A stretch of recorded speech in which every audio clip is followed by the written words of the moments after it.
Guys, as you know, I am a super proud owner of a new fridge, as I'm eyeing it over there. We searched fridges for months. I'm talking Black Fridays when we started, and now, let's see, we got our fridge mid-July.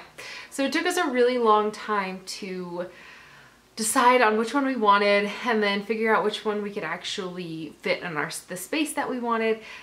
There is one that is a little bit bigger that we both preferred, however it just didn't quite fit right. So I'm going to show you guys the fridge that we did buy, and then that way you know, because I've had a lot of people ask. I've also had a lot of people ask why we bought the one that we did, so I figured I would talk a little bit about that. So first of all, it's an LG, and I'm not a large appliance brand. I don't have a preference.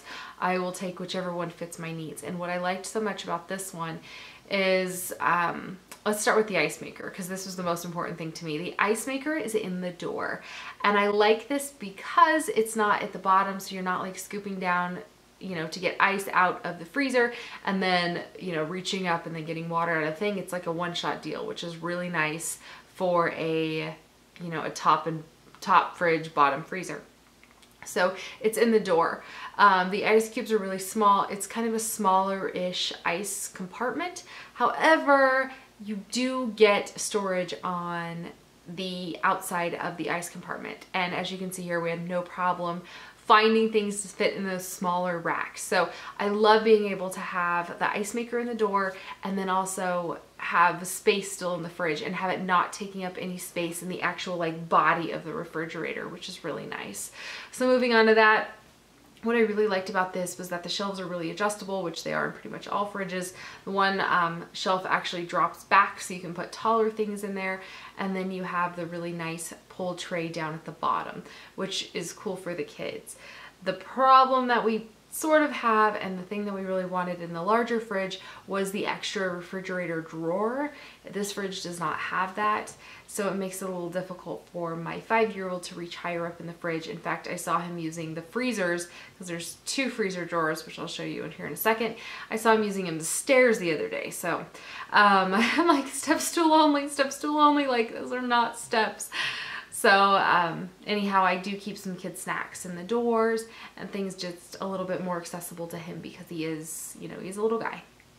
So moving down, we have the 2 freezers, and what I really like about this is that the freezers are separate from one another. I've had the top fridge, bottom freezers in the past, and the bottom freezer bin gets so messy and it's so hard to keep it organized because it's so deep.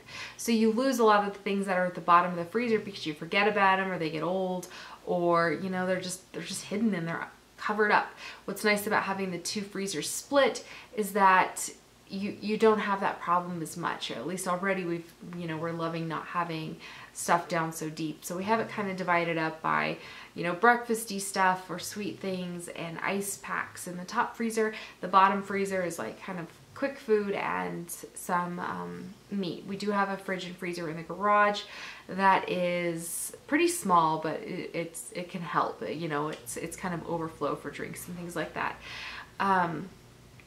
Otherwise, those were the big things and the big reasons why we purchased this fridge. For me specifically, it was the ice maker and the way that the ice maker is laid out, and I love it. I love it. The fridge has an air freshener in it, for crying out loud. It's amazing. The technology in these fridges is just incredible. As far as prices go, we did watch the prices for quite some time. Again, we started at Black Friday, so we kind of got the lowest of the low prices, and then we've watched them change and go up and down for the last 7 months, 8 months. And over the 4th of July, it reached the $1,800 price mark, which is the one that we were really happy with. So I hope this video helped. I hope you enjoyed this video. I hope it answered any questions you may have. If you have any other questions, please just leave them down below. I'd be more than happy to answer them. Yep, that's it. So I will talk to you guys soon.